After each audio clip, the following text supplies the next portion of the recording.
Can you go on my live group? My Facebook live? Mm-hmm. Alrighty. Where do I begin today? Well, I think this is a big one, guys. I think this is absolutely, absolutely massive. So I'm just going to get this out of the way right now. If you've been watching my lives and following my opinions about what's taking place in the real estate industry with the class action lawsuit that you guys are facing, I think this thing is just ramped up today to, frankly, just a tipping point. I really honestly do. And so what I'm going to try to do is I'm going to try to show you and tell you what I think is at play right now.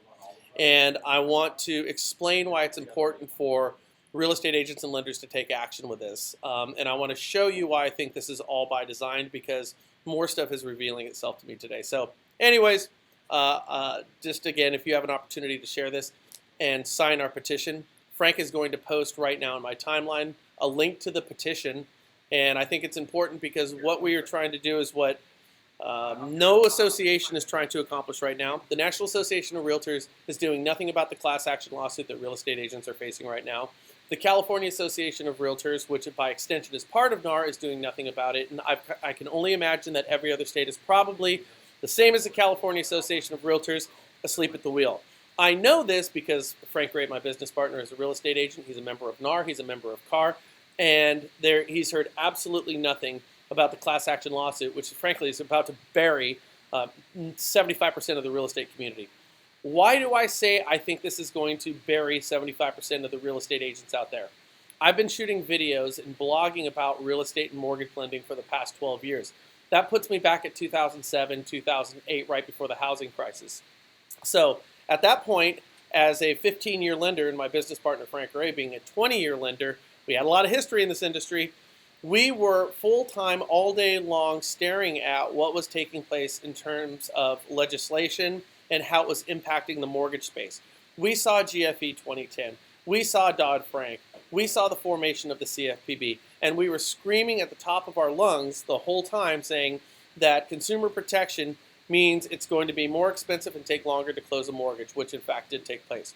We were there for HVCC, the Home Valuation Code of Conduct, which led to a breakdown of appraiser independence, and we said there's going to be problems associated with that, and we were absolutely right. All of this, by the way, does in fact tie together, and what's taking place with real estate right now that no one's talking about is more insidious than GFE 2010, a lack of appraiser independence, or NMLS licensing. The problem with so many things is there is good that is mixed with bad. So you can have good intentions, but you can have bad results. And I want to explain to you what that looks like, because this is worse than both of those. And you know, we saw the fleecing of the mortgage industry back in 2010 or so. When we talked about this before, I think there was something like 50,000 licensed loan officers in the state of Arizona. Then after the fleecing, there's like 5,000. It's remarkable. So I want to explain this to you. And again, sign the petition. I think it's important. And of course, when you're real estate or lenders, understand your realtors are your referral partners. And if they don't have a job, you lose referral sources. So trust me, this impacts you as much as it impacts them. So I'm going to jump into this right now. And I might miss some points, and I'll try to answer some questions. But stick with me. This is going to take a few minutes. But this is right now. Okay.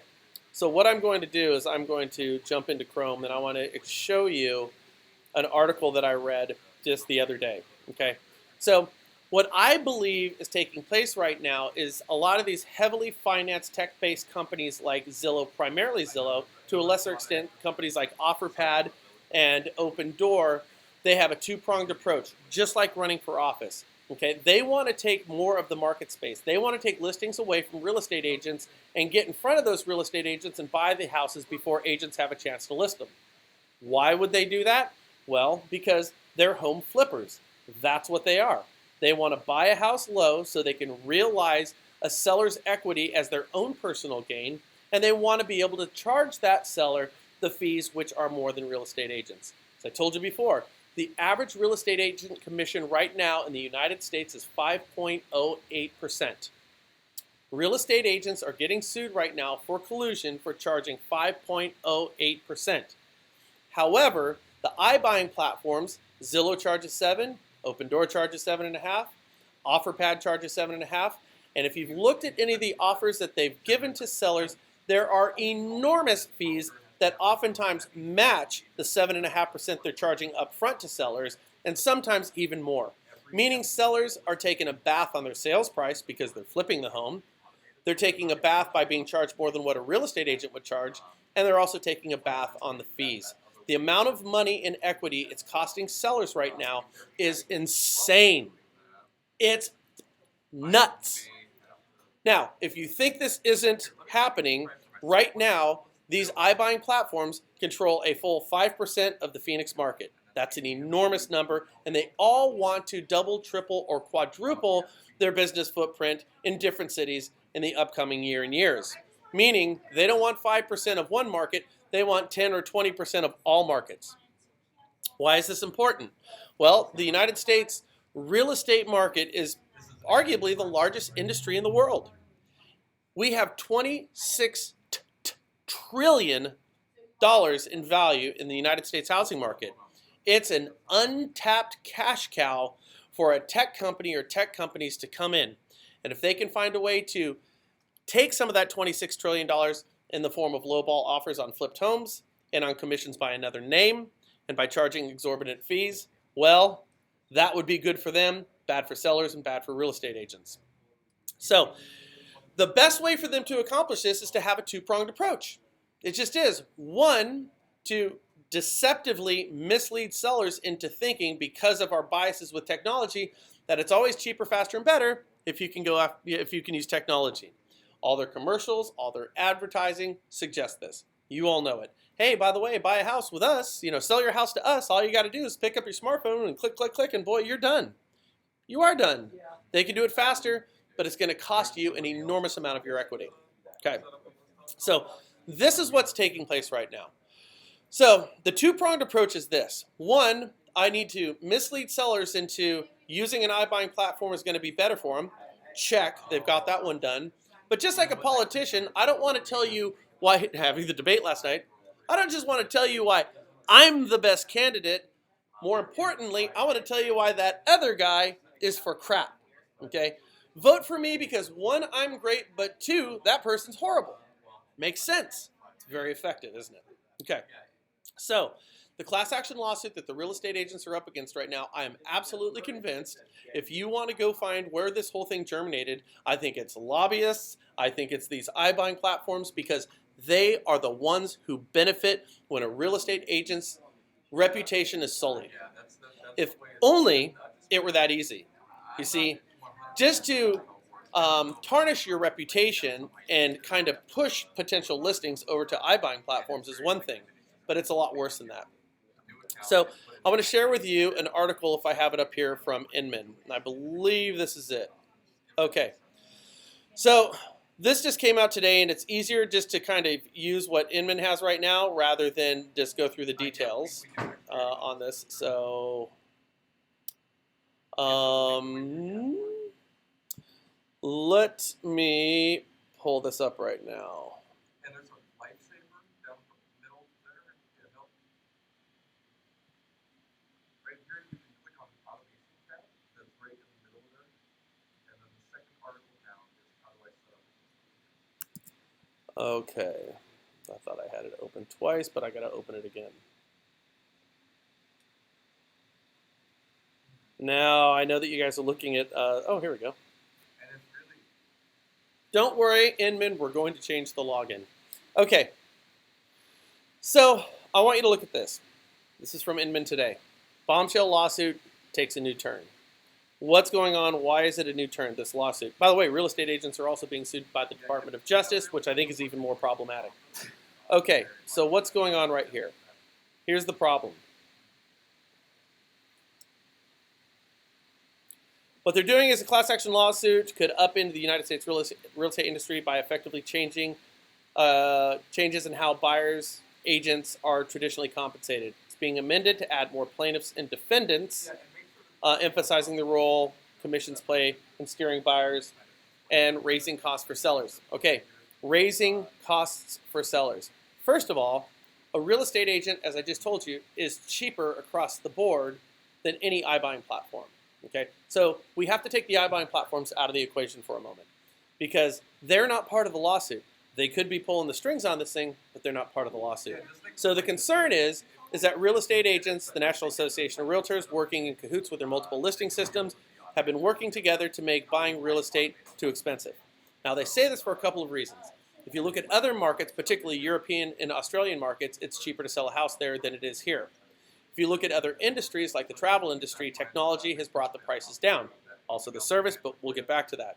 So as a result, they're saying real estate agents in the United States are in cahoots with each other. They've created an antitrust environment that's fleecing sellers of money. Okay. Now, here's what you need to know. There are now 9 law firms that are involved in this lawsuit against every real estate agent in the country. There's 9. There's not 1, there's 9. 9 law firms are here, not because they think they're going to lose. They, in fact, absolutely believe they're going to win. Here's what you also need to notice. The suit names all of these groups. You notice here how they're not selling, or they're not suing necessarily Remax Holdings, they're suing Remax LLC. What you need to see here is they've actually added additional real estate agents on here. Here's how the whole thing works, guys. The lawsuit is about this, and then I'll get into what it is. So you're a violation of the Sherman Antitrust Act. You are agreeing, combining and conspiring to impose, implementing, and enforce anti-competitive restraints that cause home sellers to pay interest commissions on the sales of their homes. What does that mean? Right here, guys. A blanket unilateral offer of compensation. Okay, so I want you to read this here. The main restraint the complaint refers to is a NAR rule requiring listing brokers and their agents who represent them, so all you agents out there, okay, to make a blanket unilateral offer of compensation to buyers brokers when listing a property in a realtor affiliated multiple listing system. All right, so how many agents have gone out there and done a first-time homebuyer workshop and said, how much does it cost to work with me? It doesn't cost you anything because my fee is paid by the seller. Okay? That is what's at the core of this. Not the fact that you charge less than iBuyers, but it's not how much you charge. It has nothing to do with the fee. It is the fact that you are conspiring with your MLSs and NAR to have the seller pay for the buyer's agent's commission. And that would be tantamount to, I don't know, me suing Frank and then having Frank pay for my lawyer and his lawyer. Well, that would never happen. That doesn't make sense. So, in the same type of thing, if you have a real estate agent representing you as a buyer and their fiduciary is to you as the buyer, well, having the seller pay for your agent to represent you and doing this in an antitrust fashion, a blanket unilateral offer of compensation to buyers brokers, that's what's at the heart of the problem. Not how much you charge, but the fact that you're having the seller pay for the buyer's fees. Okay, so that's true. I mean, you have to admit it's true. Let's not look at the unintended consequences. That statement is true, and that's why you're screwed. Okay, so what they found is a chink in the armor of how real estate is being sold right now, and they're going after that point. So I need you to ask yourself, who wins if you can no longer have a seller pay for the buyer's commission? Because what is the resolution to this? What's the resolution? Well, the resolution is that the buyer would then pay their real estate agent their commission. Just want to ask you guys right now, how many of your buyers have a hard time coming up with their down payment? You know, on an FHA deal, 3.5%. How many are, getting gift affidavits from family members for the 3.5%? Do you really think on a $300,000 house they can afford to pay $9,000 to their buyer's agent plus their closing costs plus their down payment? The answer is no. So the resolution to this lawsuit is going to be, one, that buyers will have to now pay their agent out of pocket. A seller cannot pay for the buyer's commission. Why is this? Because it's alleged that the buyer's agent commission is baked into the sales price, okay? Which means the buyer and the seller are both paying more, okay? So there is a very logical argument to this, okay? Never mind the fact that real estate agents are cheaper across the board. If a seller pays both the buyer and the seller's commission of 3% each, which you guys aren't even charging that much, so a total of 6%. Understand, the seller is going to pay more by using an iBuying company, okay? That's what's taking place here. But forget that. It's not the fact that the alternative that's being suggested, which is what they're going to settle at, is going to be more expensive for sellers. It doesn't matter if it's more expensive. The problem is the seller is paying the buyer's agent's commission. Can they argue this point?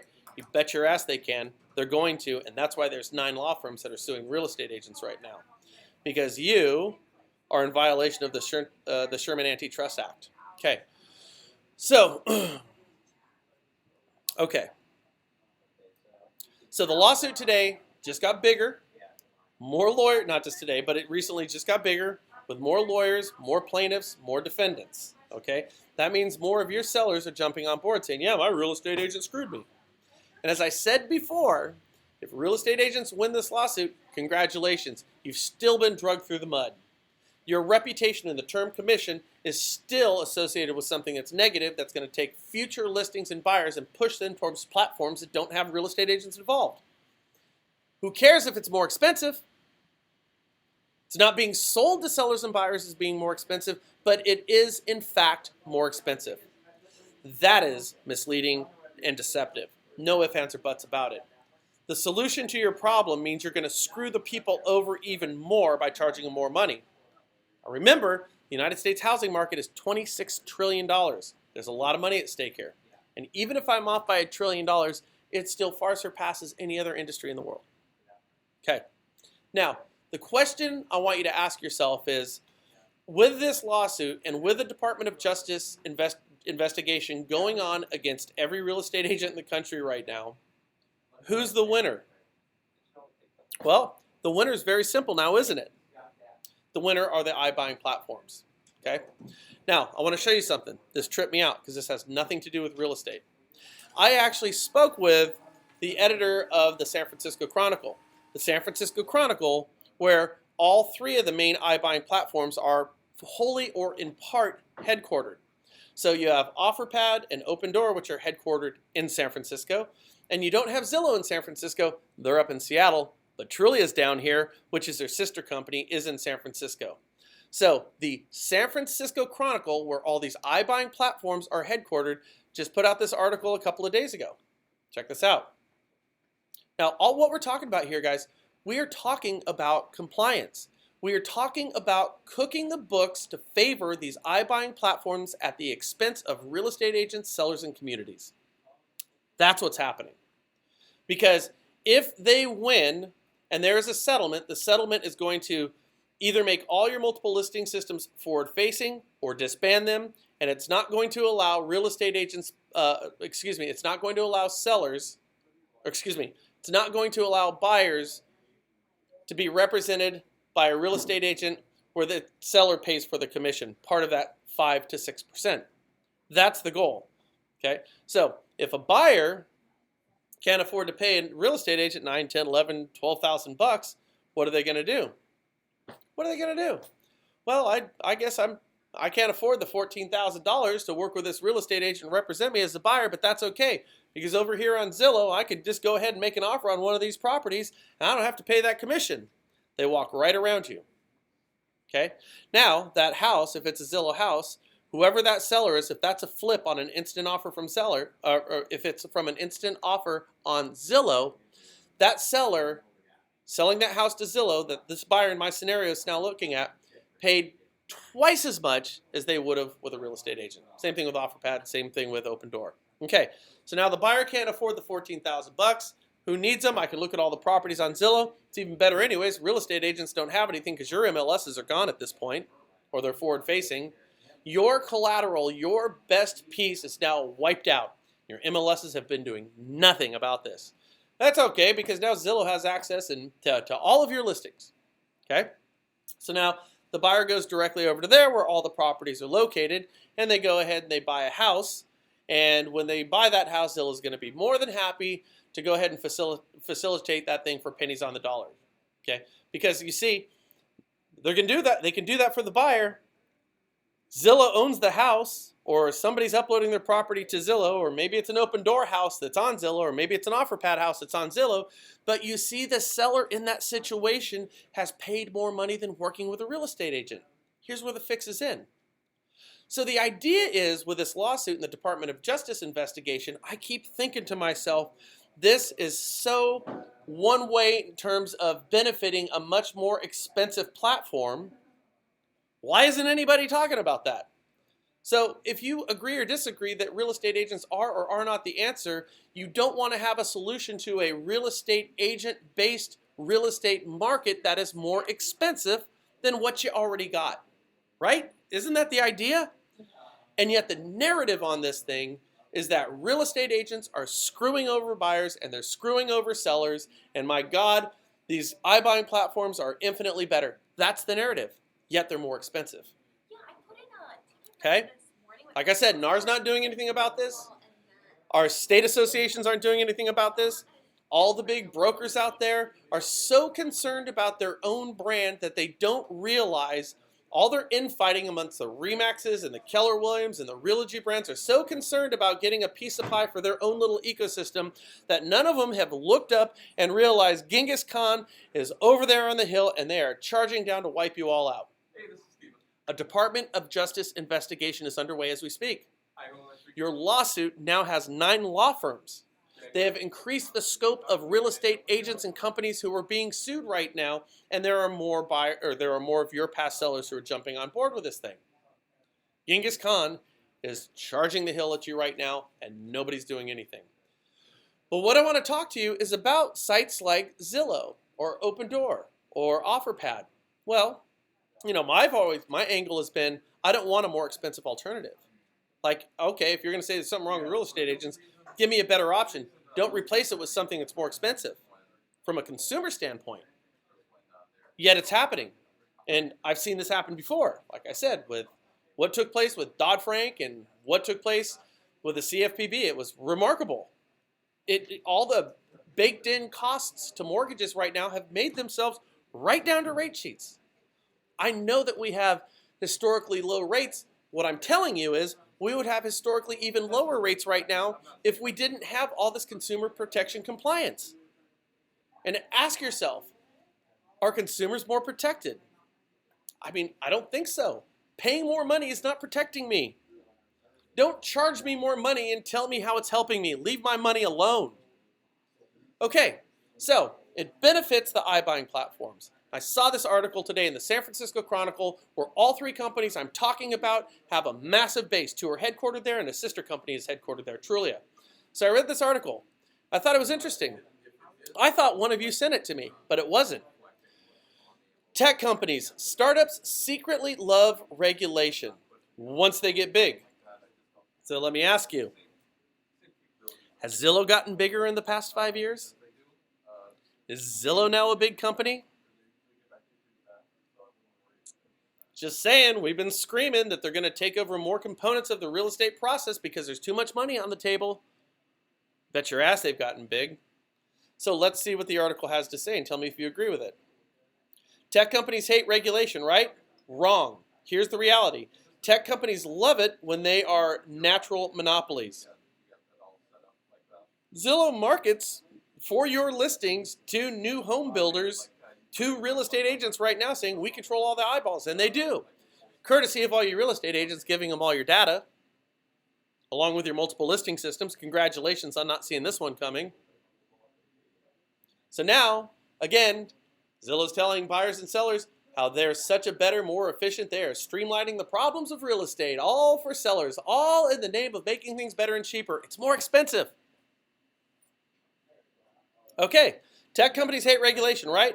Wrong. Here's the reality. Tech companies love it when they're natural monopolies. Regulations that they find it trivially easy to comply with, but strangle the growth of upstarts are their best friends. So let's think about this right now. What is in question? Not how much is being charged. No, it's not about that because they're more expensive. It's the nature of how things are being charged that's the problem. In other words, what's happening is you're being sued for not having a platform like OfferPad, Opendoor, or Zillow. Isn't it convenient how it helps those guys out? All at your expense. It can't be about how much you're charging, even though that, to me, as a consumer, is the most important thing. No, no, no. It's how you go about it, because the alternative is more expensive. Isn't it convenient that what the lawsuit alleges is just tailor-made to take all buyers and sellers and move them onto those platforms? Of course they groan, being tech companies, not real estate, but this is you. This is what you're going through with these lawsuits right now. Of course they groan about regulations when they're just getting started, but something flips when a company gets successful. Some call it the regulatory moat. Once a startup becomes a real success and can afford lawyers and lobbyists, you're getting sued by the Department of Justice right now. Is this coincidental? There's an antitrust class action lawsuit against every real estate agent in this country from your past clients. Is this like, is this making sense? They can afford lawyers and lobbyists. They want nothing more than to raise the bridge and drop the portcullis on realtors. Where's NAR? Okay, here's examples. Let's look at these things. The first example of how compliance works to the advantage of large tech companies. For examples, I always cite PayPal, which started out with Peter Thiel, making bold predictions of overturning the global monetary system. It ended up hiring lobbyists to get it registered, lobbyists, as a money transmitter in all 50 states, a feat that would-be payment rivals found hard to match. Nearly 2 decades later, Square's Cash App is the only notable alternative if you don't count Venmo. Let's look at the next one. This is where compliance and what is happening to real estate agent, we have a track record of how this benefits tech-based companies. Again, exactly what you're going through. Tech companies who can afford lobbyists, who can afford marketing, who don't have all the infightings of the Remaxes and the Kellers and the Realogy brands out there. You guys are so insidious over there that they're just looking at wiping you all out. Tech companies going after the previous way of going about business. Sometimes it's jujitsu against a rival, like when Facebook's chief privacy officer, Chris Kelly, worked with New York to pass a law requiring sex offenders to disclose their social networking accounts. The burden hit MySpace harder, generating headlines about tens of thousands of sex offenders. Again, a media campaign against them. It was kicked off the site. It was kicking off its site. Where's MySpace now? Dead in the water. Sure, that regulatory burden, there were sex offenders over on Facebook as well, don't you think? But they were equipped to deal with a regulatory burden. So any regulatory burden that they had to take on was fine because it snuffed out the competition. Sound familiar? By the way, worth pointing out, where's PayPal headquartered? San Francisco. Where's Facebook headquartered? Palo Alto, which is a suburb of San Francisco. Where is OfferPad? San Francisco. Where's Opendoor? San Francisco. Where's Trulia? You got it, San Francisco. Where are we reading this from? That's giving us a blueprint of what's happening to real estate agents? San Francisco. How about this one? Or when Google bought YouTube, do you remember that? Remember they paid billions? We thought, boy, that's a lot of money to pay for YouTube, which is the third most used search engine in the world. Behind Facebook, Google, you got YouTube right there. Well, Google, they swiftly developed sophisticated systems and rules for managing uploads of copyrighted music and videos. The web of licenses built on top of copyrighted rules made it hard for any other video site to thrive. What's your favorite video hosting platform right now besides YouTube? Can you even name one? In other words, the regulatory burden snuffs out the competition, and even though it might be costly for Google, it was easier to deal with a regulatory burden than it was to deal with competition. Also located in San Francisco. My backyard. Is this sinking in at all? You know what's also worth pointing out here? Again, there's so many things that are just tripping me out about this, but let's use the example of Google and YouTube and copyrighted music.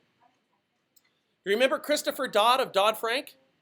Remember when the housing meltdown came about and we were so concerned about consumers that we found a way to make loans more expensive for them, as I told you about? That all came from a bill. It spawned from a bill called Dodd-Frank.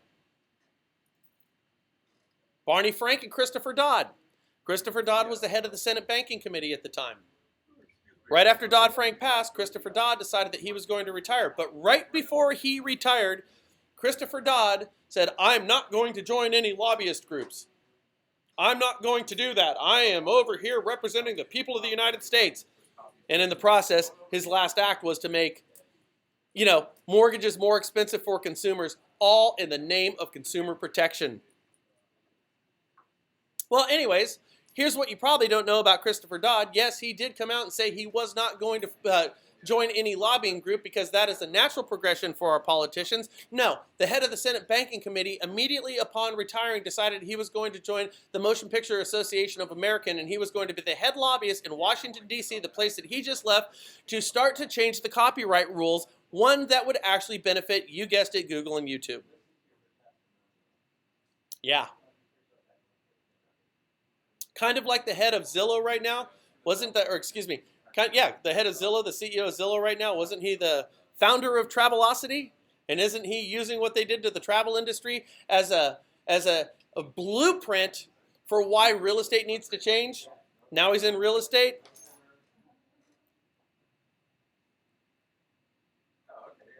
So let's open up a separate tab. And you're telling me that this isn't just a coincidence?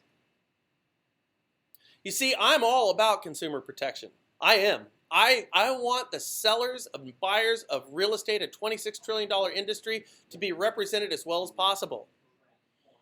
But when you have all three of these platforms, all headquartered wholly or in part in the San Francisco Bay Area, who are charging more money, a lot more money than any real estate agent, and I see a blueprint here for three other industries where the type of regulation that real estate agents are staring down right now, when I see what's going on here, I can't help but think they don't have the blueprint and they're not following it to a T. So once again, I ask you, where's the National Association of Realtors or your state associations? Where are the big brokers out there? Because this lawsuit, as we just saw from the Inman article, all it's done is get bigger. And you don't have 9 law firms suing you right now, adding to the list of real estate agents being sued right now, and brokers being sued right now, and multiple listing systems being sued right now because they think they're going to lose. And as I just explained to you, when you put this in a vacuum, it makes perfect sense. It does. But the alternative that they're offering right now is more expensive. And I think this is intentional. I think there's so much stuff going on here that is misleading and harmful to consumers and underserved communities that I don't even know where to begin to start. And I've seen it before in the mortgage space, a component of the real estate industry. And perhaps, and I also have to say this, I saw it happen with the appraisers too. I saw this whole thing happen with the appraisers, with HVCC. I saw the whole thing go down, where appraisers lost their independence. And everything was put together with appraisal management companies. And we lost a level of geographical competence with the gatekeepers of our collective equity, our appraisers out there, where orders were coming in from people putting them out of state. They had appraisers driving 100 miles into communities they knew nothing about, slashing their fee in half while charging twice as much to consumers, getting a shitty appraisal because that appraiser didn't know anything about the community that they were driving to. That was the solution to appraisers. And there is a massive tech-based consolidation that is taking place right now with companies like CoreLogic, with companies like Zillow, and they are just winning. So what I want to do, and listen, I don't know if anybody in the country has my vantage point or perspective when it comes to all the checks and balances in the process that protect consumers and communities, and it is better with a real estate agent. Fix the real estate industry. I don't care about that. But do not fix it by offering me an alternative that is going to cost consumers more money and consolidate the wealth of our equity into cities like San Francisco and Seattle. That's not consumer protection. That's not community protection. That hurts underserved communities in our cities. And it's happening right now, and they're winning. Now, again, I don't know if anyone's got my perspective on this thing or my vantage point or is willing to sit and look at this stuff as much as I'm looking at it right now. But I got to tell you, I think what's happening right now with the consolidation of companies and checks and balances that take place in real estate, all intentionally to fleece sellers of their $26 trillion of equity, I think it's all intentional. And I think you would be hard-pressed to come up with another conclusion if you look at what you've just seen here today. And this is just the tip of the iceberg. So let's say I'm off base. If I'm off base, okay, let's have an investigation anyways. If you are going to investigate real estate agents for charging on average 5.8% to a seller, I want you to investigate the guy charging 7.5%. I think that's reasonable. Don't you? And for real estate agents who still think Zillow is your friend, why aren't they chiming in right now supporting you? Well, I mean, they've got the money, the wherewithal, the bandwidth. Why aren't they up there on their soapbox saying this is wrong and real estate agents are important, they're an important part of the real estate community? Why aren't they doing that? Because they are the solution to the problem being posed by the Department of Justice investigation and the lawsuit that you're facing right now. Are you crazy?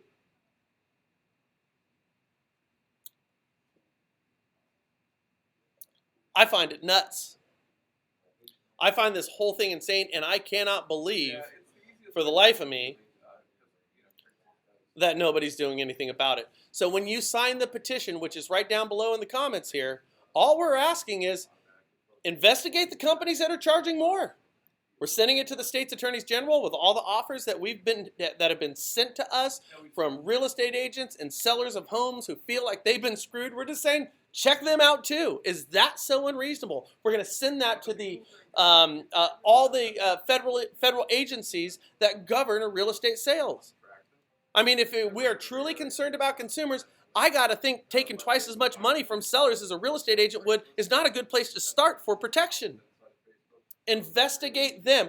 Or, like this article suggests, do these tech-based companies, do they have a blueprint to follow right now, meaning they're hiring attorneys and they're hiring lobbyists, and this whole lawsuit and what's going on with the DOJ is all by design. I mean, if it's not by design, boy, is it the most amazingly coincidental thing I have ever seen in my life. And what's at stake? Well, let's think about this. If a seller's primary alternative is to not pay 5.08% with a real estate agent with safeguards and checks and balances in place, but if a seller in the future's primary alternative is either going to be 7% plus 7% in fees or 7.5% plus 7% in fees, 14, 15, 16% of my hard-earned equity, if that is a solution, and we are talking about thousands, tens of thousands of dollars on any individual transaction, and where that wealth isn't going to be taken from a small community somewhere in Oklahoma or Missouri or Mississippi, you know, some of these towns that can't afford to have that wealth taken out of their communities, commissions that would go to a real estate agent where it'd get reinvested into that community will be gone. Then all that equity is going to end up in my hometown of San Francisco, the article's namesake, or up in Seattle, two of the hottest markets in the country. This isn't consumer protection. This isn't protecting our communities. And I'll tell you this right now, who always gets hurt the worst are underserved communities, are underserviced communities, our minority populations. That's who it hurts the worst. It's an accumulation of wealth in a couple of large cities. So the point is, what we saw from the Inman article today, more lawyers, larger lawsuit, more plaintiffs, this thing is going to be settled. And it's going to devastate the real estate community, but it's going to be even worse for your sellers in your towns. Tell me where I'm wrong. I want to be wrong on this, but I've got a 12-year vantage point of going through this thing on a smaller scale with appraisers and lenders, and I'm telling you right now, this one is even bigger. So I do think it's important that you share this video. We got to get the word out. I mean, if NAR's not going to do a damn thing about it, you as a real estate agent, you need to get it out for the sake of your community. Share this video, share the petition, sign the petition. Let's get a whole bunch of people involved in this thing so the elected officials have something to think about when there's lobbyists over there, you know, paying them money to, you know, and maybe well-intended to go down thinking real estate agents are really screwing people. I mean, let's give them an alternative to at least contemplate before decisions are made that cannot be walked back. You always go back to the. That's what we need to do. At least, again, if I'm wrong, fine, still investigate them. So, consumer protection that costs me more money is not the type of consumer protection I want, and I'm assuming it's not what you want as well. So this is where we stand as of today. This, again, is just the tip of the iceberg of a bigger situation. I hope, I don't know. I mean, part of me thinks that the real estate community is, you're all sitting on the beach, getting a tan, drinking your Mai Tais, and you have no clue that there was an earthquake in the ocean and you've got a tsunami racing right at you. You've got Genghis Khan and his clans coming over the hills down while there's so much, infighting and bickering amongst you brokers. I've got to think that there's a real estate agent in some town somewhere in the middle of this country who agrees with me, who's going to champion this cause. The petition is down below. You need to sign it and you need to share this because this is happening if you like it or not. Now, it might be uncomfortable today, but trust me on this. Dealing with it today with a little bit of it on your terms is a hell of a lot better of a whole bunch of crap being forced on you down the road. So not only is your job at stake, but the welfare of your communities, and that's how I see it. So I hope you do something. Thanks.